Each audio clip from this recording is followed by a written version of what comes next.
Hi, everyone, and welcome back to another episode of the Democratic Constitution podcast.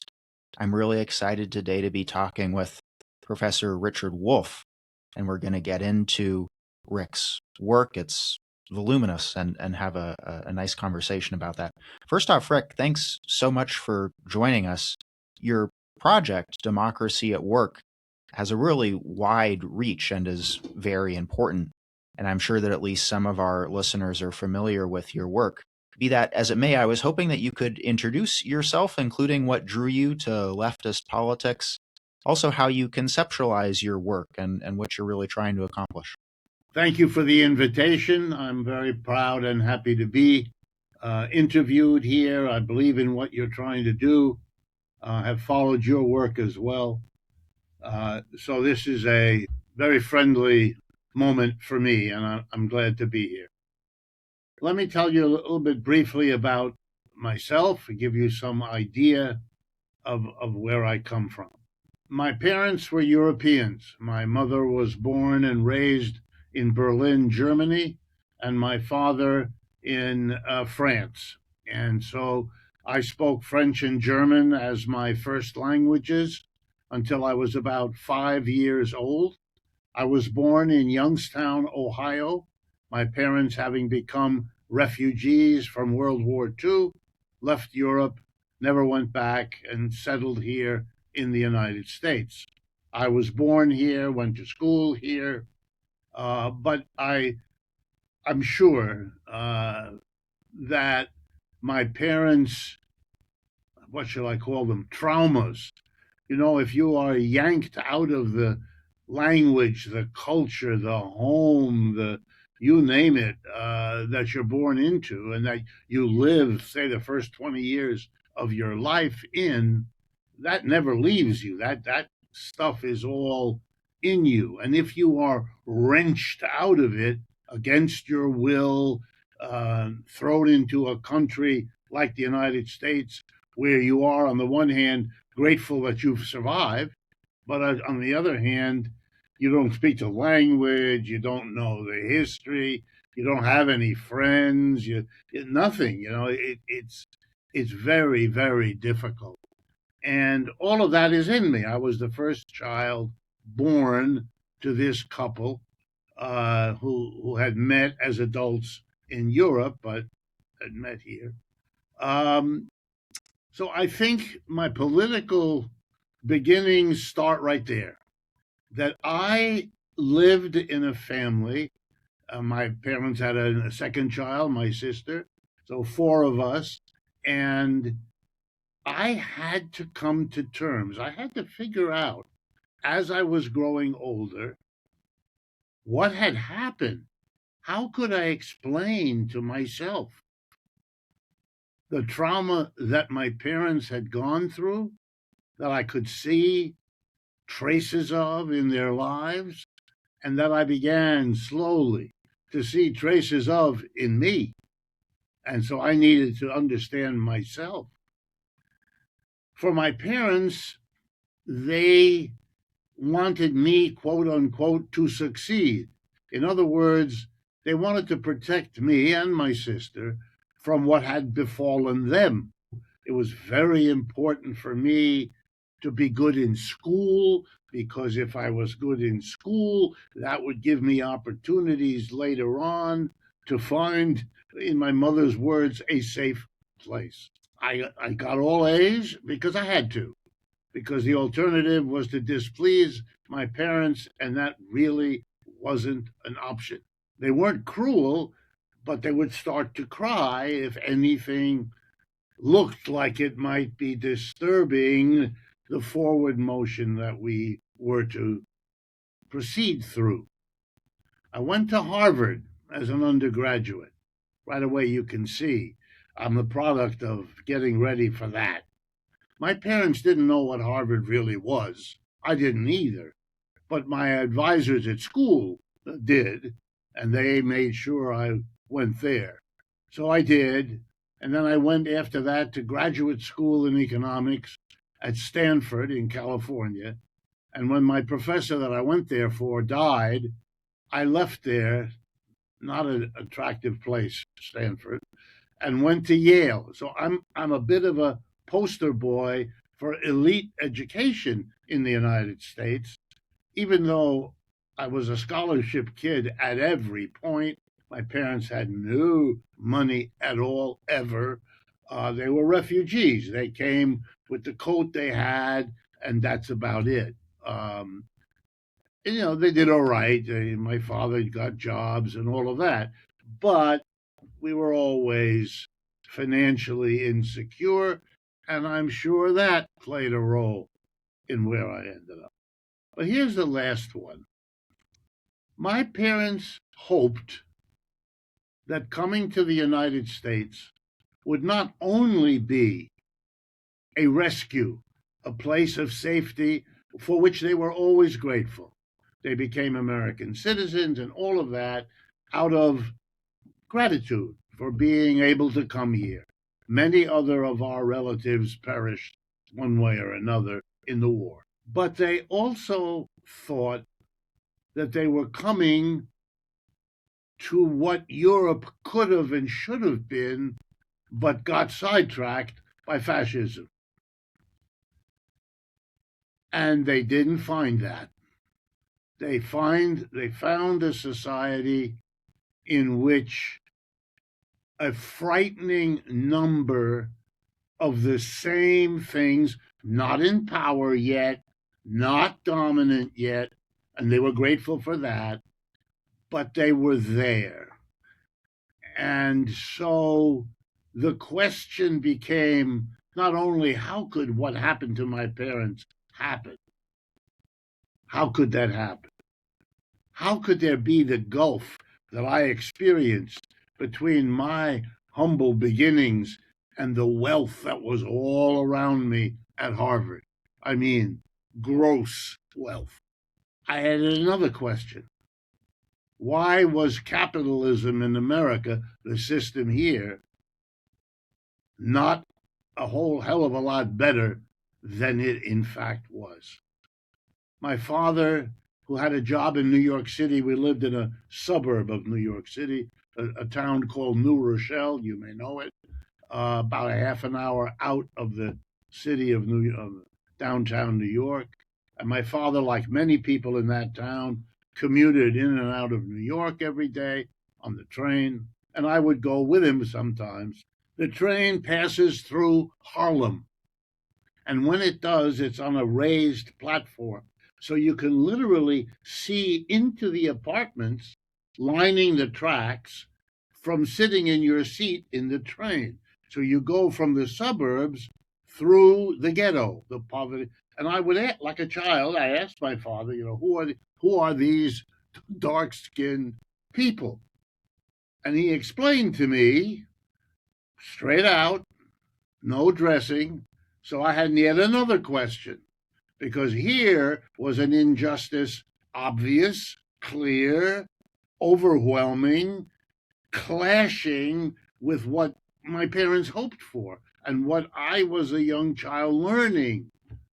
My first political act, you may find it amusing. I had friends and we went to the railroad station, the commuter station, and we held up signs that read, "I like Ike." It was Eisenhower, a Republican. That was my first political act. I don't even remember how I got into that, but I have the photos to show that I did that. Once I got to Harvard, once I was free in a way to develop my own thinking, it didn't take long. My father had given me reading as a high school kid because he was a product of the European gymnasium tradition.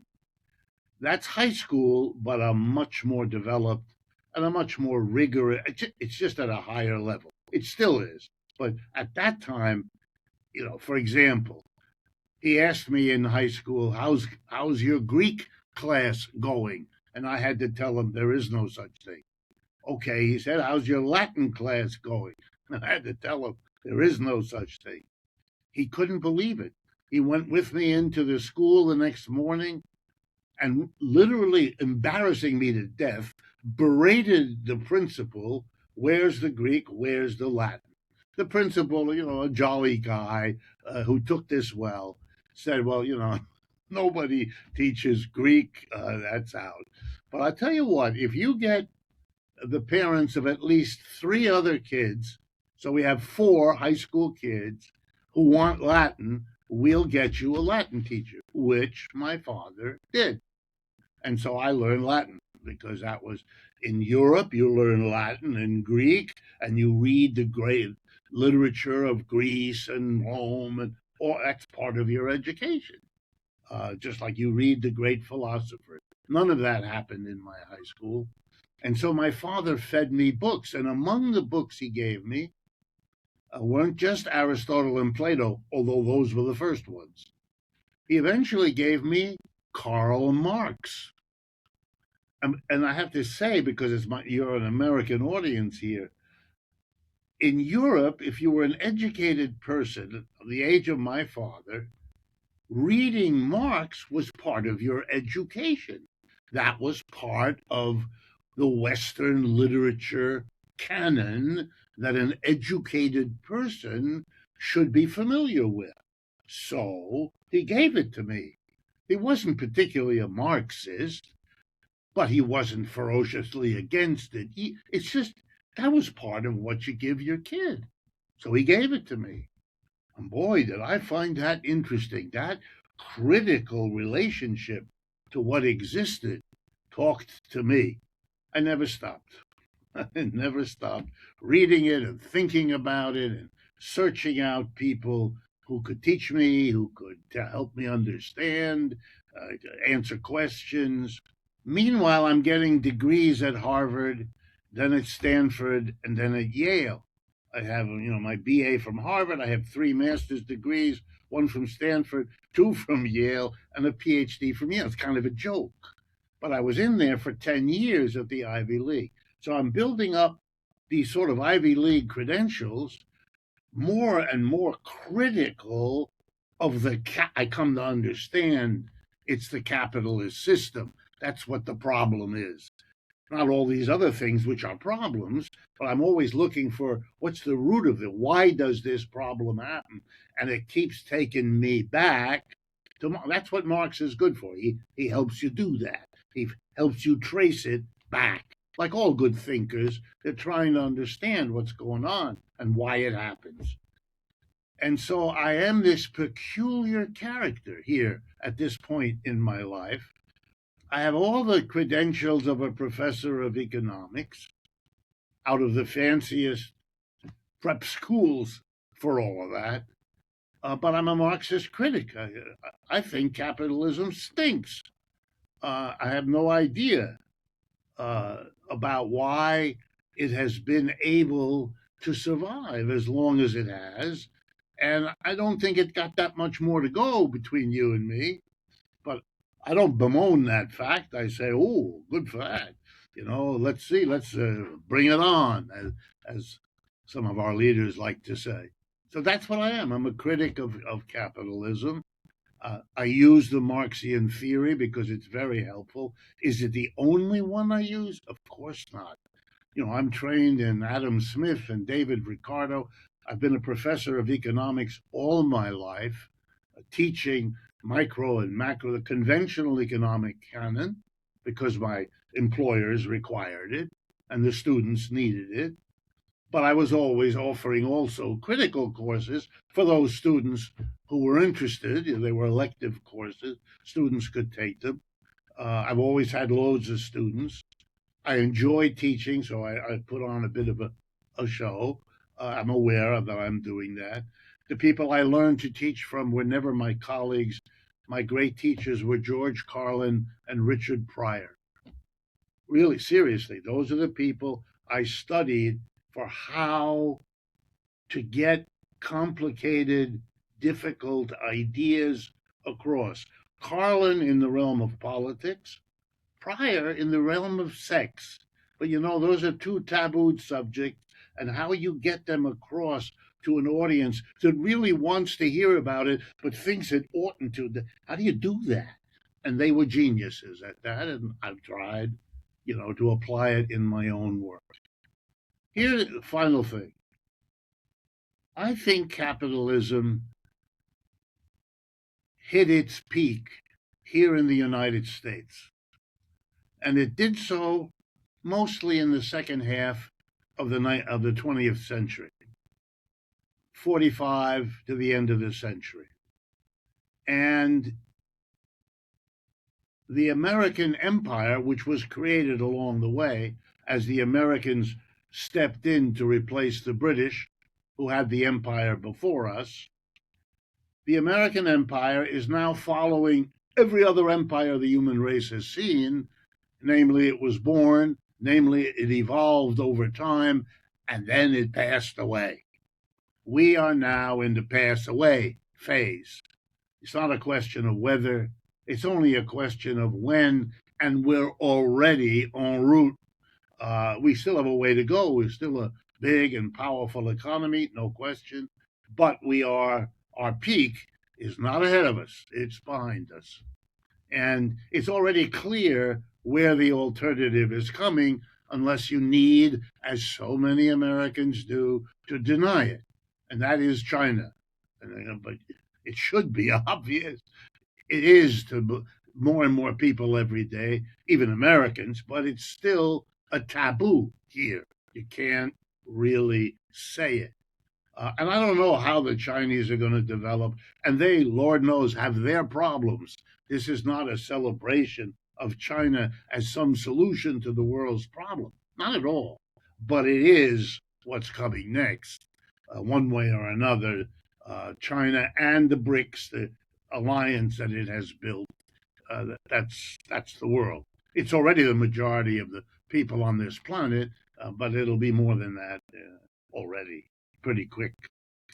But I also feel a need over the years of my life, having developed a critique of capitalism, which I'd be happy to share with you if you were interested. I've been confronted here in the United States, where I do most of my work, by audiences, students, labor unions, community groups, media now with social media, who want me to tell them something else. They say, yeah, okay, we don't like capitalism either, but we figured that out. But where do we go? What happens? What? We don't think socialism, at least what we know of it, which, by the way, isn't very much, but what we know of it looks bad, to Russia and dictatorship. It's terrible. We don't want to go there. So we don't like where we are, but we don't know where to go. Can you sketch a way forward? So I've spent a lot of my life, particularly the last 20 years, doing that, trying to get people to imagine with me an economy built in a different way, not employers and employees. Not, that's the problem right there. What Marx called the relations of production. That's the problem. And as he showed, it's that relationship that blocks capitalism from achieving its own goals. The French Revolution, liberty, equality, fraternity, the American Revolution, or your interest, the American Constitution, to incorporate, to institutionalize in some way liberty, equality, fraternity, democracy. Why has capitalism been unable to achieve that? We don't have any equality here. That's a joke. Brotherhood? Are you kidding? I mean, liberty, not exactly sure what that means, but we don't have that either.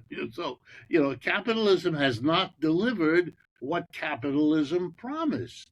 And the question, Marx's question, mine, yours, I hope, why not? What's the problem here?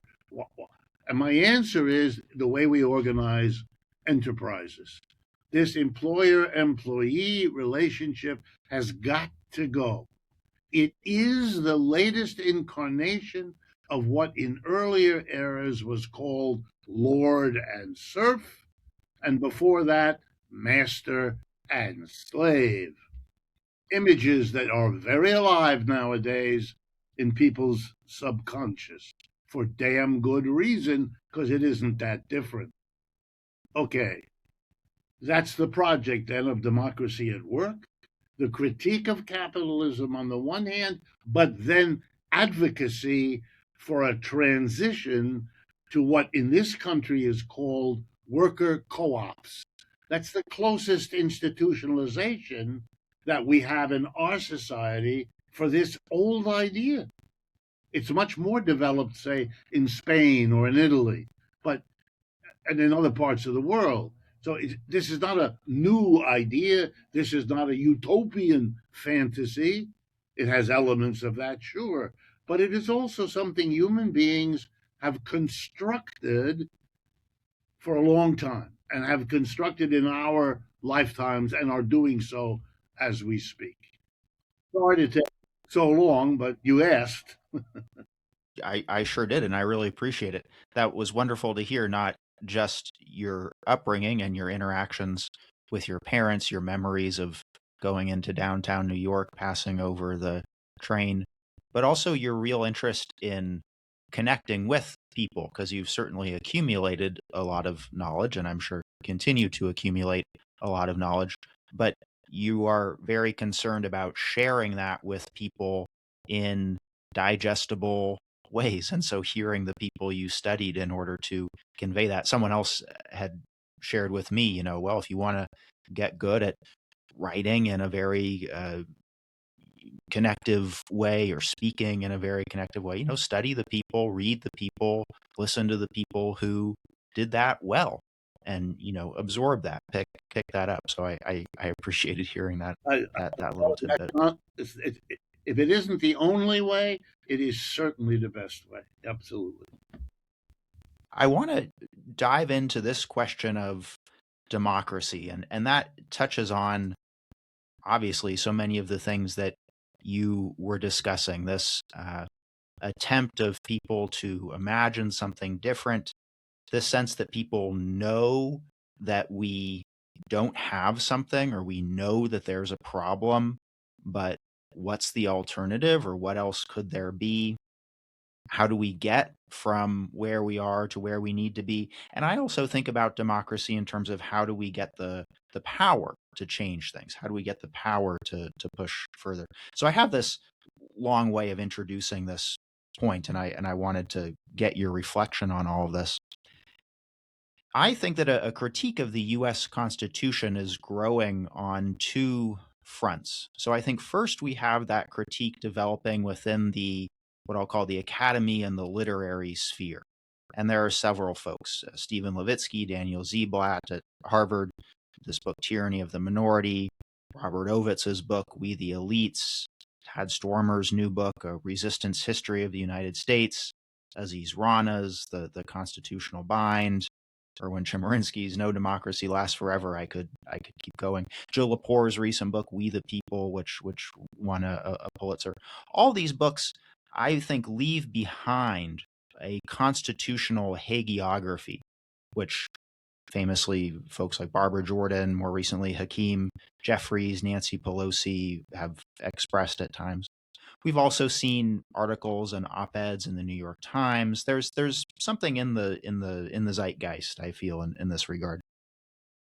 And at the same time, for the first few decades of the 20th century, we saw that socialists, we saw it in other areas as well, but socialists were calling for a new and a democratic constitution.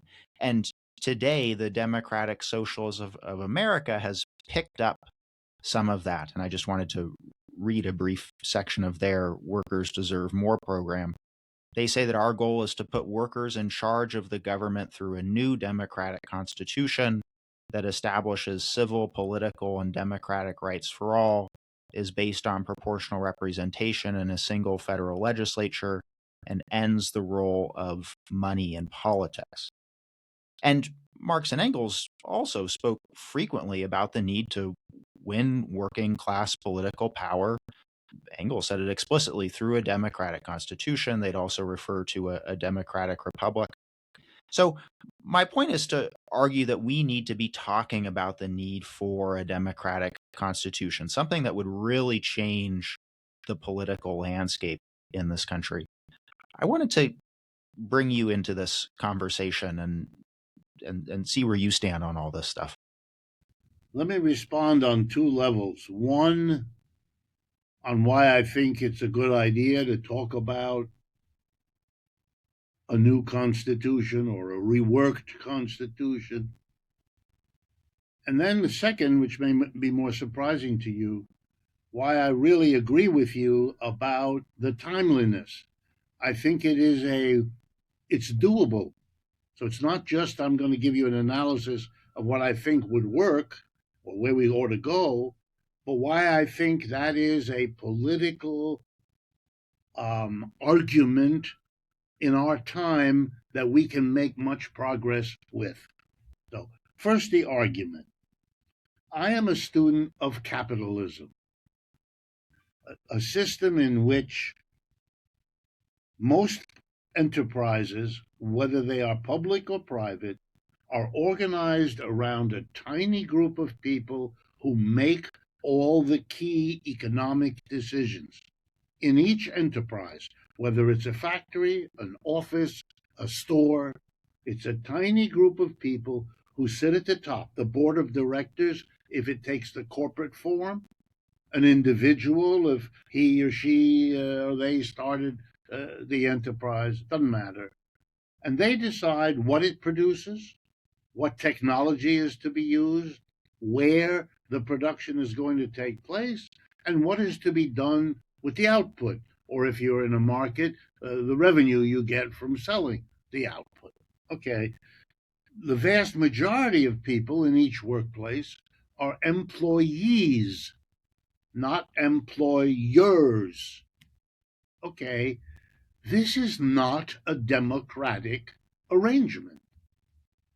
Anyone who takes seriously the notion that democracy means that if you are affected by a decision, you ipso facto have the right to participate in making it. Right? It's the logic why we vote for the mayor of our town, because the mayor has powers of decision making that affect all of us, where the bus runs and where the fire department locates its hydrants and all of that, important issues. And so we vote for him because we have a say. So let me remind everyone who needs it, employees have absolutely nothing in the way of power over their employer. It's worse, the employer can fire them, take away from them the job, take away from their family its sustenance, take away from the community its dependence on each and every one in it, to go bowling and to go to the hamburger joint and keep everything going. This power then is it is the opposite of democracy. It's autocracy, except we don't call them king and queen, we call them CEO. But no one should be fooled. We don't have a democracy. When our Constitution was written, most Americans were small individual farmers or small individual craftspeople or small, you get the picture? Okay, that's not what we became. It took us 2 centuries to get to where we are now, from the late 18th to the late 20th century, where we are now. Okay? We are in a radically different economic system. Capitalism, which was just sort of getting going in the United States, as in Britain at that time, has developed. But a constitution written at a time when half the country was a slave system and the other half was an early capitalist system, and they were governed by the king of what was still half a feudal system, isn't the constitution we need now. The argument for change strikes me, as an economist, overwhelming. How do you get a strict interpretation of the Constitution for modern times? The answer is you can't. You make it up as you go along. And there are two forms of making it up: amendments You try to fix it marginally here or there, or you literally invent what those original words mean in the context 2 centuries later. Other countries periodically rewrite their constitution. We would not be the first. This is not unusual. Chile did it a couple of years ago. On and on and on. It's not. It shouldn't be the taboo that it is. You shouldn't get a reward for strictly adhering to something 2 centuries out of date. Now, let me tell you why it's timely. Because more and more, the polls which I look at and the life I lead here in the United States is teaching me that an overwhelmingly large majority of the American people do not trust or like the Republicans, do not trust or like the Democrats, vote for them either not at all, that's 40% of our people, maybe 50, or do so holding their nose, that's another 20%. That's a majority. Yes, there's a sizable minority that takes all that seriously, having been taught all their lives to do that, which I understand. But the signs in the polling of disaffection have never been stronger. And now I'll give you the last piece of advice about this, or evidence, if you like. I'm talking to you from Manhattan, New York City. That's where I live and where I work.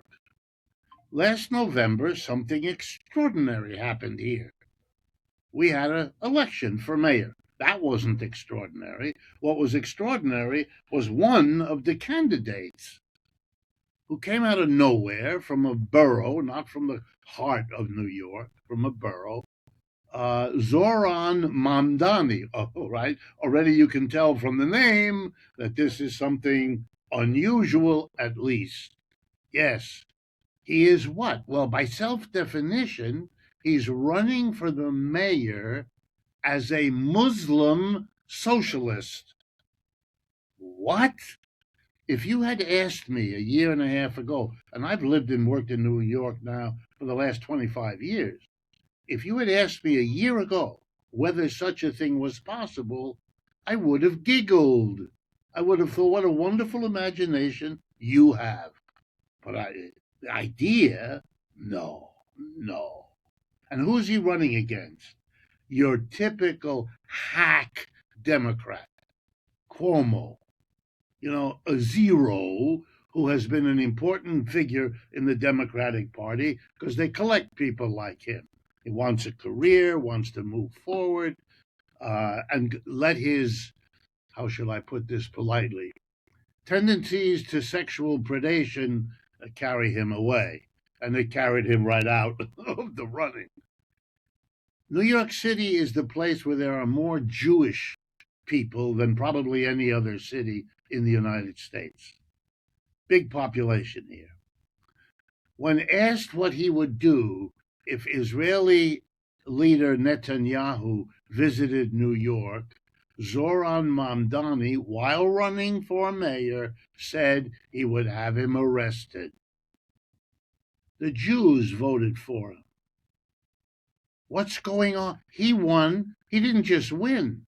He won the primary against Cuomo. Then he won the general election, and he won both of them by big margins. It wasn't close. You know what that was? I live here. I asked all my neighbors, why did you vote for him? And they all said one word to me. There's got to be a change. I usually vote Republican, or I usually vote Democrat. But there's got to, and you know what? I know anybody who would call himself a Muslim socialist is obviously different from the usual There it was. I don't want to take away from Mr. Mamdani. He ran a good campaign. So far, he's a popular mayor. More power to him. But his secret is that he offered change, not just in the things he said, but in who he was. He didn't shy away.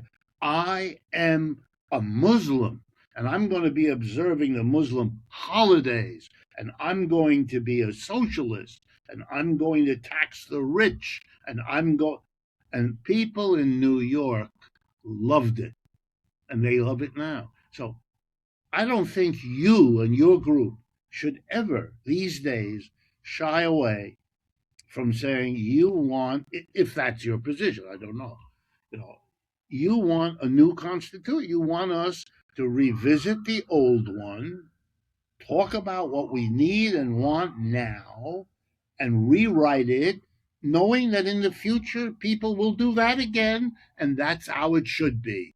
And that's not a fault, that's not a flaw, that's not a it's unwise not to do that.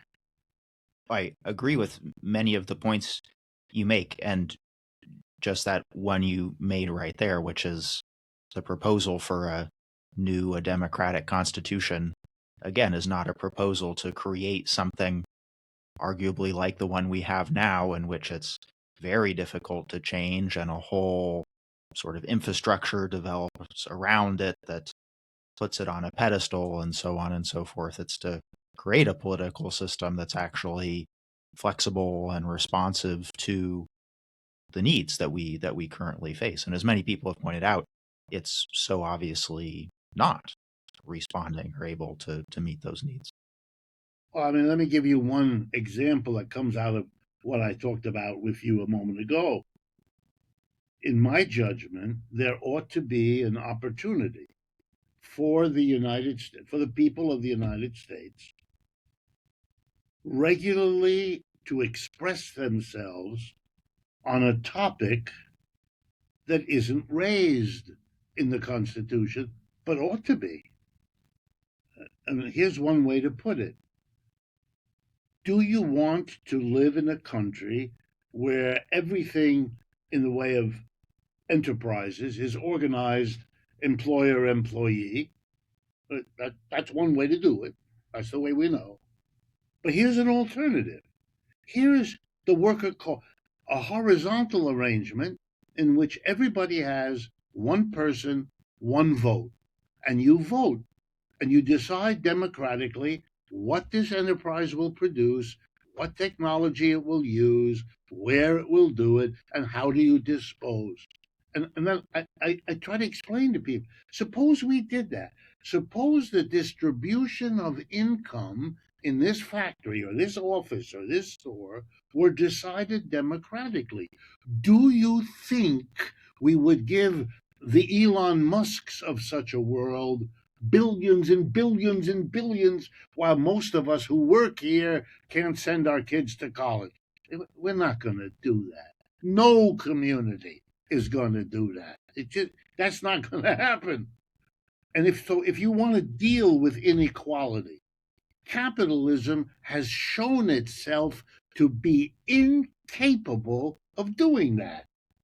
Ancient pharaohs had the kind of wealth that Elon Musk or Bill Gates or Warren Buffett or Jeffrey Bezos or any of the others.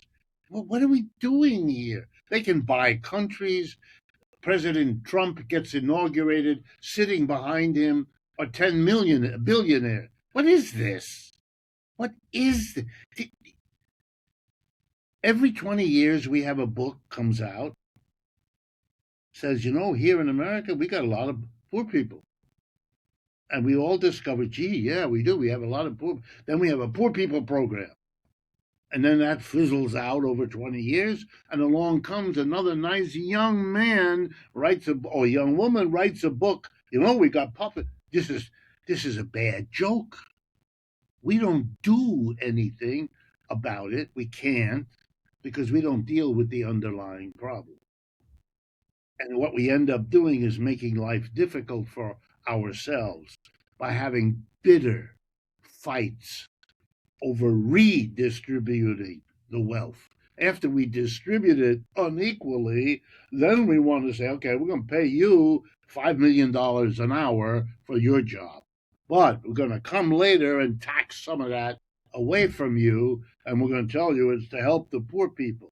You know, when I teach this in the university, Luca, I do a little story.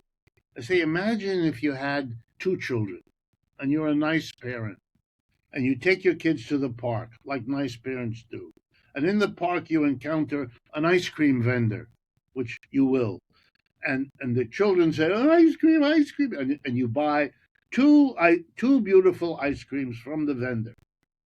And you've got two children. So you take the two ice creams and you hand them to one of the children. You know what's going to happen. The other one is going to howl. What, you're doing real serious psychological damage. If you're smart, you'll realize it, and then you'll go to whichever one you gave the two to, and you say, hey, you got to give one to your brother or your sister here, which will upset that kid because he's now being deprived. Why would you do that? No parent would do that. The parent would understand. No, no, no. Give each kid the ice cream. Then there's no one is losing. No, redistribution is a way of setting people against each other when you don't need to if you didn't redistribute it unequally in the first place. This is elemental, although not in our culture. So I would like there to be an option. I would like a constitution that said, I don't know, every 5 years there has to be a referendum or something in which people say, look, our economy is currently, say, 50-50. We have 50% capitalist, top down, hierarchical enterprises and 50% worker co ops. Are we happy as a society? Do we want to leave it the way it is, move it more in one direction, move it more in the other direction? Why is that not done? That's a very important matter. And don't tell me constitutions can't do that. A constitution that could decide that a slave is 3/5 of a human being is a constitution can even do anything. I mean, that is bizarre. That's an accommodation to the present that they were in then. We all know that, why they did that. The debates show that. Well, we could have debates and show now why a modern economy that accepts that capitalism isn't the be all and end all of human life, that it is one option, granted. It has people who like it, no problem. But there's this other thing, and we can talk about that. There may be third or fourth one, who knows? I'm open. Why would we not do that? I want to bring in some of these points you've been making around we should have a say, we should all have a say, and we should have an equal say. We should have the power to make decisions. You know, the rules should say this. Even this element of, you know, we've been promised certain things, but they haven't been fulfilled. Because that's how I see the Constitution, the political structure. It's a way of saying, or demands to change it are essentially demands of we don't like the rules. We don't like the laws. We don't like the fact that we don't have a say in them or an equal say in creating them. We don't like the fact that the rich and the powerful create them. We want to make them. We want them to be made democratically. This July is, of course, the 250th anniversary of the Declaration of Independence. It's also the anniversary of Tom Paine's Common Sense. And Paine has a line in a later work where he says people who are deprived a vote and an equal vote are essentially in a state of servitude because they can't participate equally in politics. And I was looking into that and found that Lenin and Martin Luther King also make similar observations. As I understand it, it's actually a rather common small r Republican idea, this deprivation of ability to participate being equivalent to servitude. From what I've observed, the left is relatively comfortable or accustomed to talking about economic servitude or wage slavery, the despotism of the boss, the tyranny of wage labor. Those are important points to discuss. I don't see as much comfort, interest in talking about political servitude, or the fact that we don't have a meaningful say in our political lives thanks to the powerful and indirectly elected president, the malapportioned and filibuster wielding Senate, the gerrymandered House, the unelected federal judicial system, et cetera, et cetera. What do you think explains the left's tendency to talk more about economic democracy than political democracy? Do you have that same sense? Have you experienced that conflict as well? Yeah, Wanted to put that in front of you. yes, I think I know very well what you're saying. I've noticed more or less the same thing. Here's the explanation I've come up with. It's the best I can do. We live, and this is, by the way, more the case here in the United States than anywhere else. The European leaders follow the rule here, but the people of Europe don't. And that's an interesting reality, another conversation. But here's what I mean. In our country, in this country, it is absolutely commonplace for almost everyone to refer to what goes on in the United States politically as our democracy. Republicans talk like that. Democrats talk like that. The people you cite, Pelosi, that's all she ever talks like. Politically, young people like me and you, I mean, I'm assuming you grew up in the United States and went to school here like me. We've been told since we were 5 years old and went to school that we live in a democracy, and then it's explained to us, and we have voting and stuff like that, and it goes with democracy. It's a constant mantra. You can't expect people to see through it when it is worked like that. Then there's the contradiction. When you grow up, you finish high school or whenever it is you go to work, you now walk into your place of employment, your factory, your office, your store.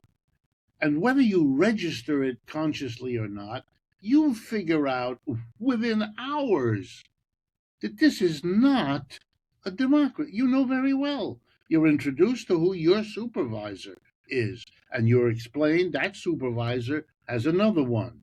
And at the top, there are these people. You'll never see them, but they're there up in the fancy office, up at the top of the building, who make the decisions. You notice that whatever you help make has a price. If you help make toothpaste, when you go to the store, you'll notice toothpaste, $3. And you may wonder to yourself, and unconsciously, of course, you do, who makes that decision? Who decides? It's kind of important because whatever my salary is, depending on the prices I pay, I get toothpaste or my teeth rot. I can't afford it, right? And then comes the realization you've never participated in any way in determining the price of anything. You are confronted by a grocery store which has thousands of things on the shelf, all of which have a price you have to pay. What's your role in that? Zilch. You want it, you pay. You don't pay, you don't get it. Real simple. Wow.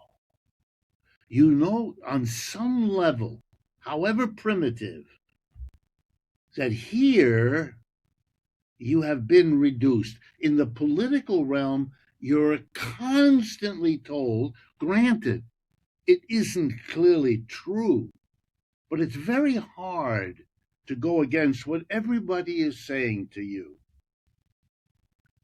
So I think what you see is the left instinctively understands that the argument about the absence of democracy at the workplace is easy or relatively easier than because you don't have a wall of ideology. You have some. I don't want to overdo this. You have some. A lot of employers go out of their way to refer to employees as partners, as associates. Go to Walmart, go to Amazon. You'll see endless playing with the language. That's not innocent. That's because they know that they have got to try to offset the we they dichotomy that employer employee always generates. They're very worried about that. They always have been. So what I think what you're seeing, and by the way, I'm not I'm not disagreeing with you. I think it's a mistake of the left to take that easier road. In other words, I agree with you that the argument about the absence of democracy is powerful in one way at the workplace, but it is also powerful in another way in the general community, where it ought to be pushed much, much harder. Here's another irony.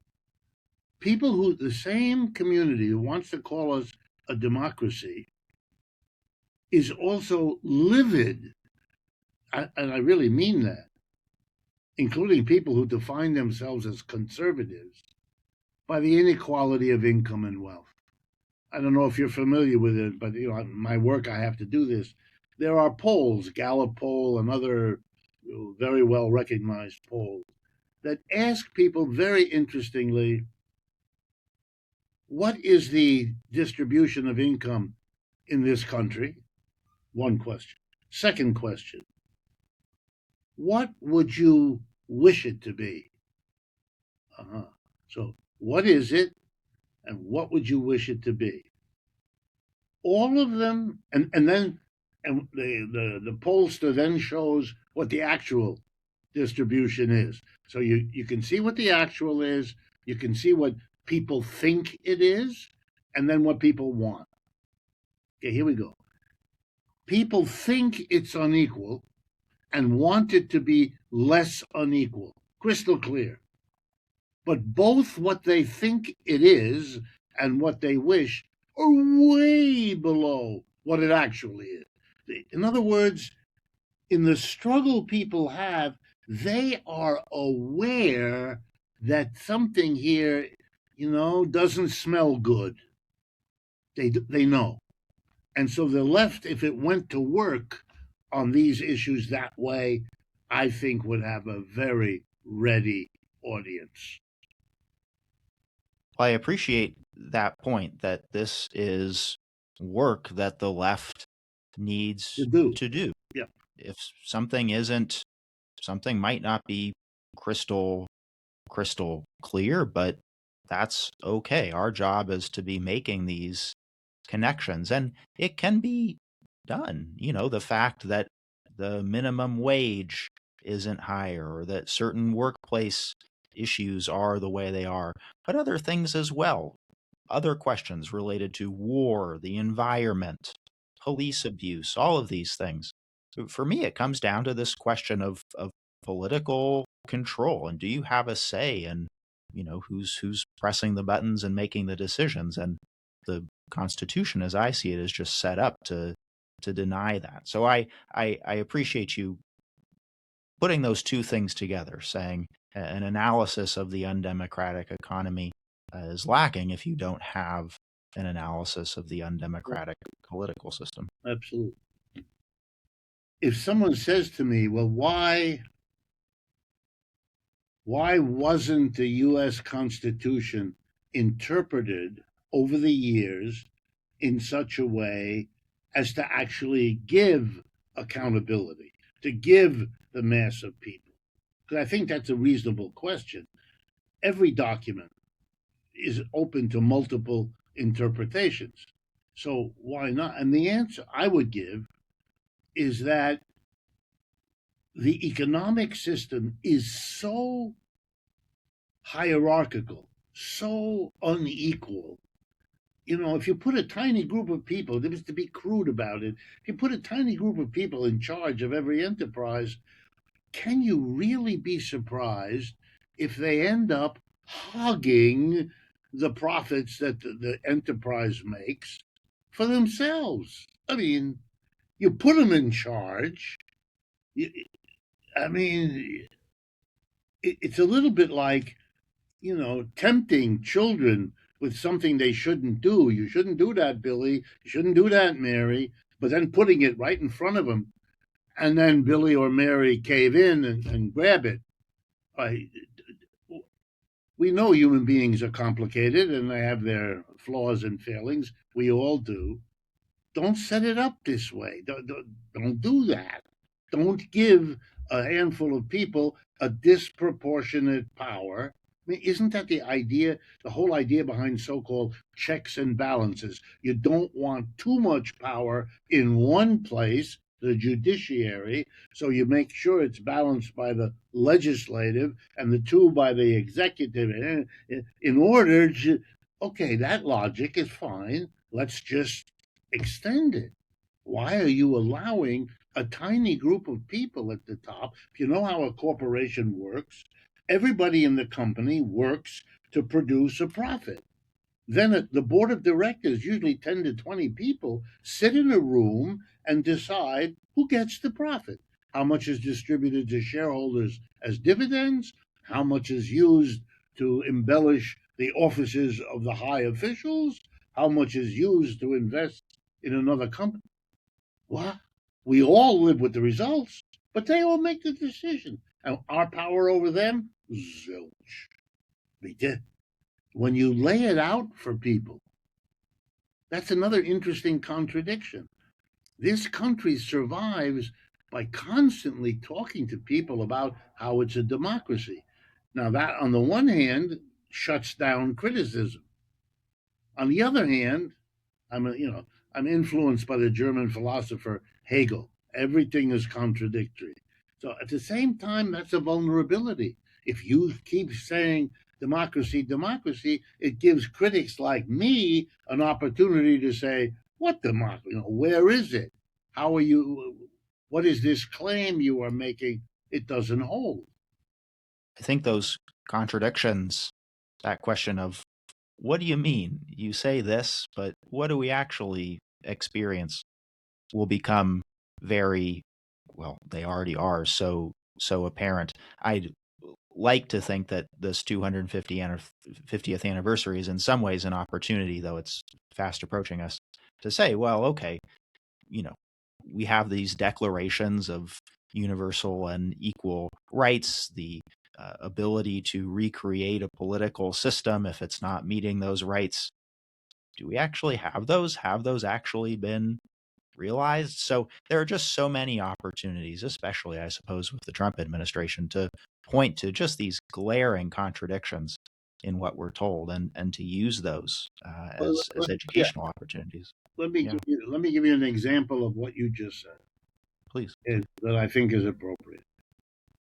I believe most readings of the U.S. Constitution would agree that it is a document that supports or endorses or mandates a legal procedure. That if you are charged with a crime of any kind, that you have the right to confront the evidence against you. You have the right to have a lawyer, a skilled advocate for you, a jury, a judge, and all the rest of it. Okay. Um, that's America, sort of our Constitution.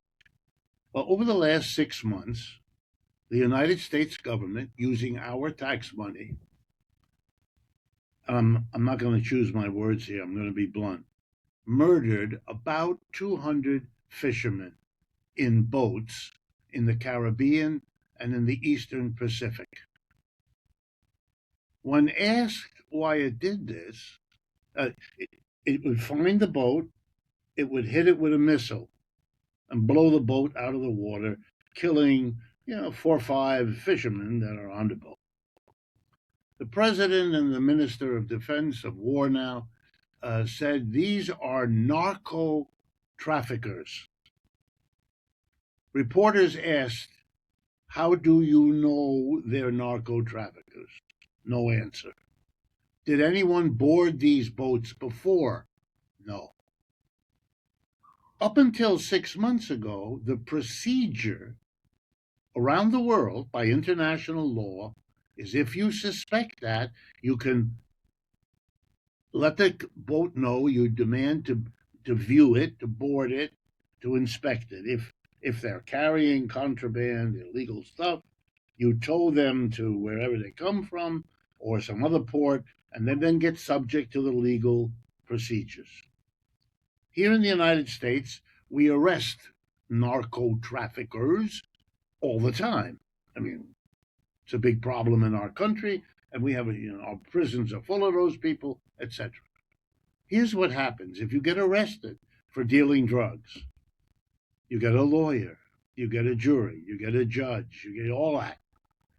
If you are found guilty, you are given a prison sentence. Nobody is killed inside the United States because they are a narco trafficker if they are found guilty of doing that.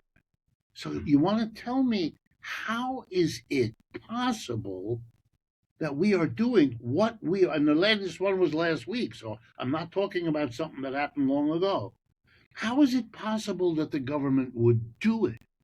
How is it possible that the government would do it and not hide it? And how is it possible that our leaders, very few of them are saying anything about this? Yeah, a couple, I don't want to deny it, but very, very few. This is not respect for our Constitution.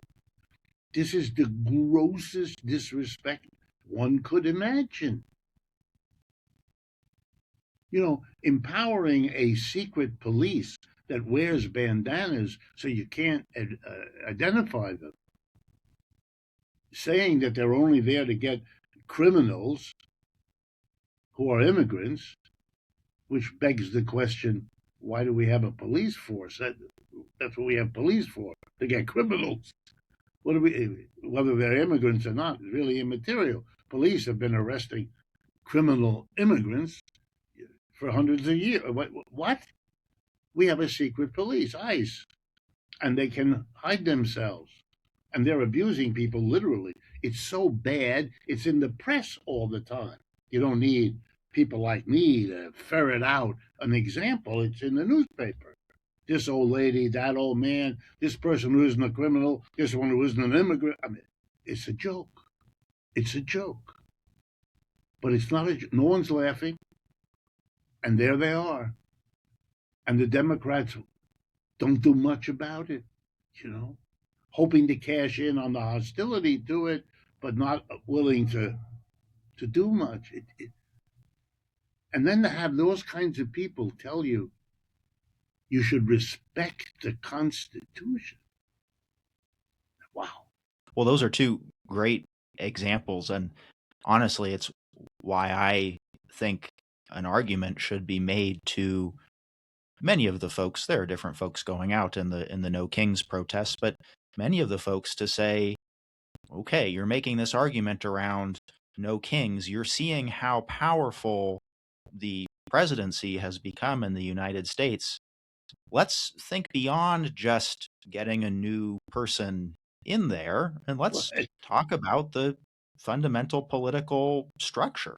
Why we have someone who either is constitutionally given powers or has just been able to usurp powers to the point where they are very king-like. Let's really, as you said, let's really start getting to the root of some of this stuff. And it's, we have that opportunity to do that because there are so many clear expressions of frustration. It's our job to draw those connections. Well, if I could push the point one more step, let me argue that I think Americans are accustomed in the places where they work to an absence of democracy that then makes them tolerant in the political sphere, that's the reality there too. You know, it's a little bit like they know how the real world works. They don't really expect more, but they like the ritual. They like their political leader to say, we all have a democracy. Isn't it wonderful we live in a democracy? They like that. And the way I would get you to understand that, any person, is I would tell the story of church. As I grew up, I would go to church. I had friends for whom church was meaningful. It never was for me, but it was for them. And because they were my good friends, they would invite me to go to church. I went to church with them. What did I know? Um, and I would listen. I'd listen to the minister or the priest, give the sermon, and I would sit there wondering, love your neighbor, turn the other cheek, all this, and all the people there nodding and enjoying in a certain way these lovely thoughts. And then they would leave the church, go back home, eat too much, and resume their life the next day, screwing everybody else that they could, encounter in their business life. And they knew they were doing that. They knew that. But they wanted next Sunday to go again because it made them feel better to be in this nice atmosphere for that hour or those 2 hours. To get dressed up all together and sit in the pews and listen and nod.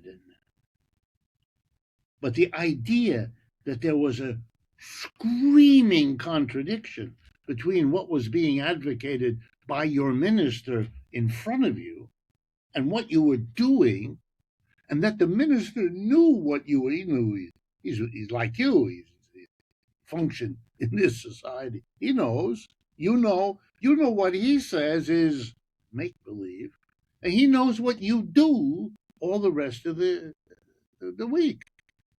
But yet it's a ritual. Well, for me, here's my point. For Americans, this blabber about democracy, which we don't have, but which we need to invoke all the time, is that it's a church moment. It isn't relegated to Sunday morning. It's a church moment. Could happen at any time. And every politician knows that part of your job as a politician is to say that over and over again, which they do.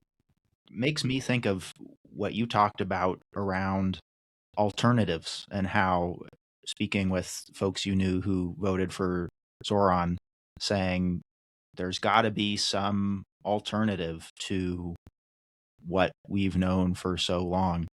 And, we know that there are people out there who are ready for an alternative. We know that there are more people out there who, if they're not thinking about it now, they will be. And then that, for me, gets into a whole discussion around, well, would there be a political party that represents them? Would there be a vehicle, a force that can organize those folks?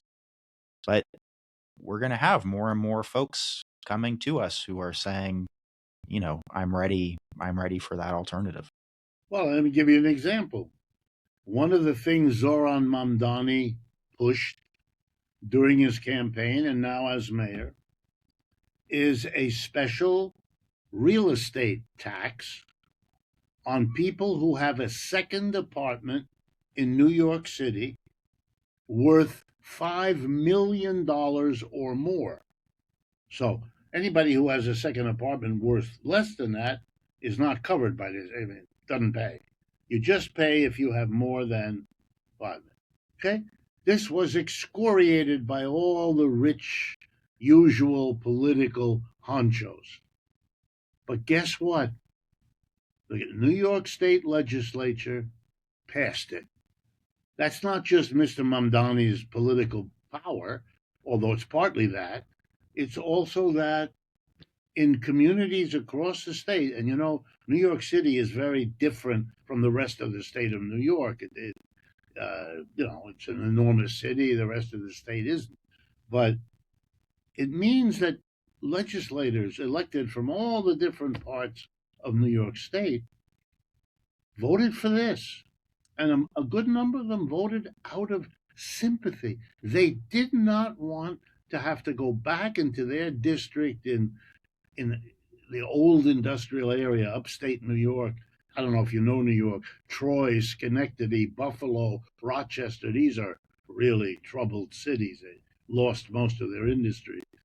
But their representatives don't want to go back into that community having voted against that law. That they do not want that.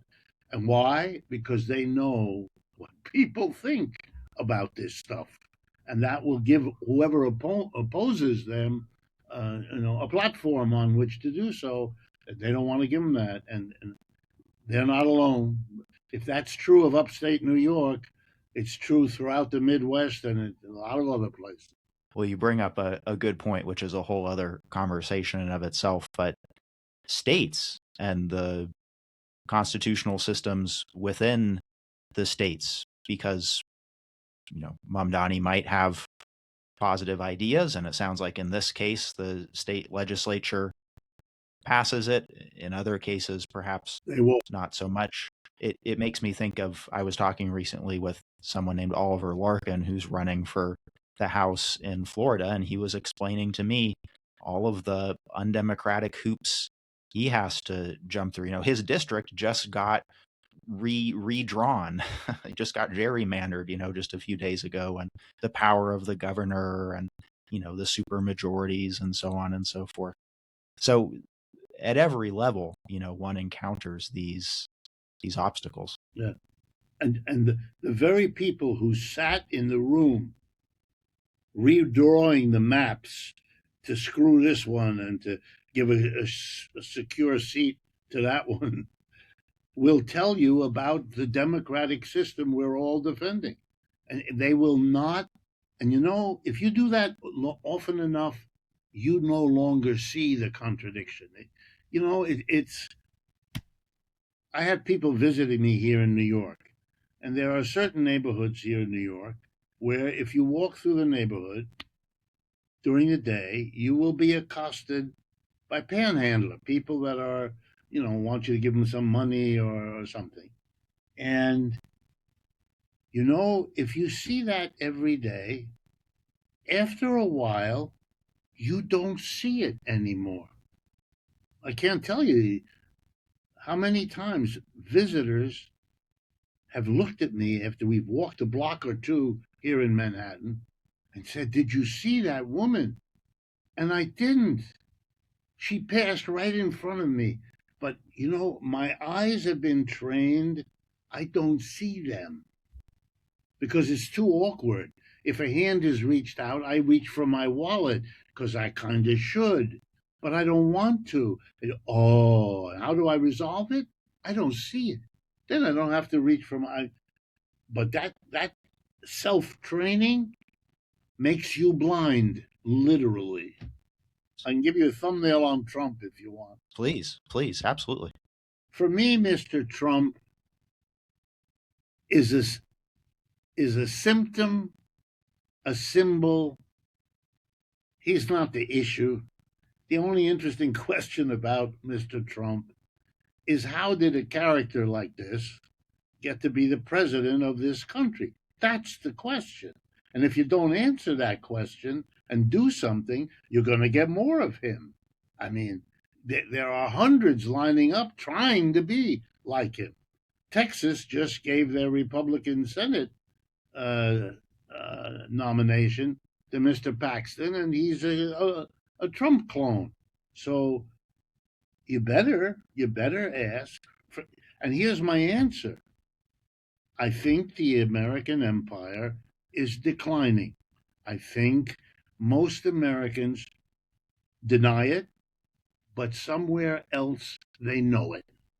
And they deny it just like they deny many other things about themselves that they're not proud of, that they wish maybe weren't there. And so they struggle with them, but they also deny them. That's part of their struggle with them. Well, the United States is struggling with a very unhappy experience. Going up with the empire was good, was fun, was profitable, give you a sense that we used to have in America. Each generation lives better than the one before. My parents lived better than my grandparents.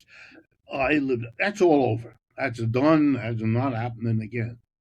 You'll be lucky if you can live at the standard your parents had. And you know it, even if you don't admit it. Okay. Mr. Trump comes along and does the two things which, if you understand the situation, make sense. Number one, he says, I I feel your pain. We aren't what we were. I'm going to make America great again. That's an admission that it isn't. That it was, but it isn't anymore. Remember, Kamala Harris and Hillary Clinton, they all went against him, attacked him for that. What do you mean we're greater? We're great now. That's not the mood of the country, you silly people. He understands it. And then he gave the second part. I'm going to fix it. I will. Look, I'm the tough guy. I won't let anything stand in the way. I'm gonna smack the world with tariffs. I'm gonna make wars wherever I need to. I'm gonna kill those fishermen because I don't like drugs. Look, I'm gonna do it for you. And he gets to, because the American people are in fact suffering. They are in fact declining. And when an empire declines, here's the most important political lesson you can ever learn about this. Whenever an empire declines, the people who have the wealth and the power in that empire, precisely because they have the wealth and power, are in the best position to insulate themselves from the decline. So that the decline is the costs of the decline are offloaded onto the middle and lower classes because they can't protect them. Mr. I'll give you an example. The inflation is terrible for 2/3 of the American people. They can't fill their car with gas. They can't buy a bag of groceries. They can't. Jeffrey Bezos doesn't care what the price is. He doesn't know. He doesn't care. An inflation is a class discriminatory economic event. It shouldn't be dealt with as some sort of technical problem. Interest rates and money supply. Stop. An inflation is an assault on the people who don't have the power to raise their incomes to keep abreast of the prices. And that's the bottom 2/3 of your population or more. Okay, this this is going on under Mr. Trump. These are procedures that are happening before him. These are procedures that will happen after him, unless the people of the country say no. Whether they do that by going into the streets or they do it by demanding a new constitution, I'm very, ecumenical. Let it all hang out. Let's try. Who knows what works? I don't. I don't think anybody does. You try it all. The old joke. You run it up the flagpole and see who salutes. And then you know who you got. But I think that Mr. Trump is he's a placeholder that this country should learn from, but sadly, it probably won't. You know, I look at the Democratic field and wow, underwhelming would be the nicest thing I could think of to say. Kamala Harris, there was nothing. Mr. Biden was nothing. It's just, here's a little final tidbit you might like. 15 years ago, a competition developed among automobile manufacturers because everybody understood that climate issues and costs and so on made the future of the fossil fuel burning car, the combustion engine, yeah, it's going to go. It's just going to go. The single largest cause of air pollution is automobile exhaust. I mean, it doesn't take a genius. So everybody in the business, General Motors, Ford, Toyota, all of them went to work to develop a profitable alternative. They weren't going to go to mass transit, even though that's much the best solution, because that isn't profitable. They want everybody to buy a car. So they came up with something that wouldn't pollute, but that you still have to buy a car. And that was the electric car. Okay, so everybody went to work to do. All right, here we are now, 10, 15 years later. The competition is over. We know the winner. The winner are the Chinese automobile companies. Above all, a company called BYD, which actually stands for the English words build your dream. That's what BYD stands for. It's a Chinese company in China, owned and operated by the Chinese. And they produce, by far, the best quality car, electric car or truck at the lowest price. So the United States is defeated. General Motors didn't do it. Ford didn't do it. Stellantis, the old Chrysler, they didn't do it. So what does the United States do in the face of this failure? Try to catch up? Try to have a special investment program? No, it puts a tariff wall. All right, Mr. Trump in his first administration, 25% roughly, 27.5%. Mr. Biden raises it to 100%. Here's what that means. You want to buy a BYD electric car, 30 grand gets you the car shipped to New York or anywhere else. But then to pick it up, you got to pay 100%, another 30 to Uncle Sam to get the car. That's what a tariff is. So the car will cost you $60,000. It costs all your competitors around the world who make whatever you do. They can compete with you. They can get that car for 30,000. You have to pay. See, you know what that means? They will outcompete you. They will bring their price down because they can. You can't. So you're going to, this is, I'm going to use a technical term, stupid. Really stupid. That's the way we work now. That's how we function. And the China, I go to Paris from time to time. I speak French. It's special for me. The last time I was in Paris, about 6 months ago, I get into a car. I can't recognize what car is this. And so since I speak French, I chat with the taxi driver, and he says to me, BYD. And I said, well, why did you get a BYD? Do you own the cab? Yes. Why did you buy the BYD? Oh, he says it's cheap. I said, it's the best, it's best quality, cheapest. Oh. He wondered at my question. He said, everybody in France now knows that's the car of the future. BYD mechanics are setting up shop so you can go get your car fixed if you need it. It's all being set up. But Americans live in this. Well, we don't have BYD. Mr. Carney, the new leader of Canada, just signed a deal with China bringing BYD into Canada. They have 100%. They lowered their tariff. This is a month or two ago, from 100% to 6%. In other words, nothing.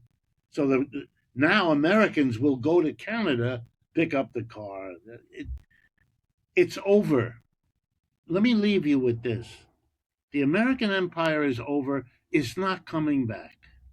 We are declining. Either we decline and sit down with the Chinese and the others and work out a way to live on this planet together, which we can do, or the United States keeps trying to hammer them down, which is what they've been trying to do unsuccessfully for 30 years. We are down the second track. We'll be lucky if we avoid wars. We'll be lucky if we avoid nuclear wars. We would have had this other option all along. And the tragedy of our time is that there aren't advocates strong enough to say, stop, do this instead. Don't attack Iran in another war, you idiot. Iran will fight forever. And for those who don't know, Iran has a border with Russia, and Russia has a border with China. China can produce more drones than the rest of the world combined. Probably already doing so, but certainly can. They have the biggest manufacturing base, stronger than the United States, Britain, France, and Germany combined. That's the truth. You can pretend all you want. That's the reality. So they can provide the drones. They can cross the border into Russia, their allies, and then from there down the Caspian Sea to Tehran. No problem. The United States has to fight China if it's going to win in Iran, and it can't do that. Okay, so there is a level here in which the denial is becoming pathological. You can't do this. One more metaphor, then I'll stop. You imagine yourself, you have a really nice relationship with somebody. And then that somebody finds another person and the affections get shifted. But it's important for you, this relationship, so you deny it to yourself. You keep pretending you didn't see what you saw, you didn't feel what you felt, until, if you're lucky, a good friend of yours says, Luke, I got to take you to a bar, and I'm going to give you a beer or six, and then I'm going to tell you something that has to be told to you. You'll be mad at me, but in the end, we'll be better friends. And he takes you to the bar, and you drink the beers, and he says, this is what I know. This is what I saw. You are denying something, and you're wasting your time. You have to understand this happens. You've got to go out and find another friend. The friend is right. In the long run, that's a very good friend you got there who did that. Most friends couldn't or wouldn't. This one did. And for God knows what it was, hold on to that person. That's a good friend. That's my feeling. We all ought to be good friends in the United States. They won't like hearing it, but in the end, look at the option if they don't. That certainly would be a very good friend. The BYD example is interesting as well. I lived in Mexico for a while, and they have BYD down there, and I said, oh, interesting. We don't have that here in the States. And just to bring it back briefly to the Constitution as well, I was in Mexico when they had their most recent presidential election, and goodness knows there's a history in Mexico of people losing the popular vote but becoming president anyways. There's a certain type of corruption that has, in the past, as I understand it, taken place. But when I explained to some people that, for example, Trump in 2016 lost the popular vote but became president, and that was legal, there was a little bit of of some explaining to do. The fact that Claudia Sheinbaum, or any president will win the vote by 60,371, 280 to some other number. And then, of course, we count the electoral college votes here. And, well, if they happen to align with the popular vote, great. If they don't, well, that's what the Constitution says. Right. So, Exactly. anyways, yeah.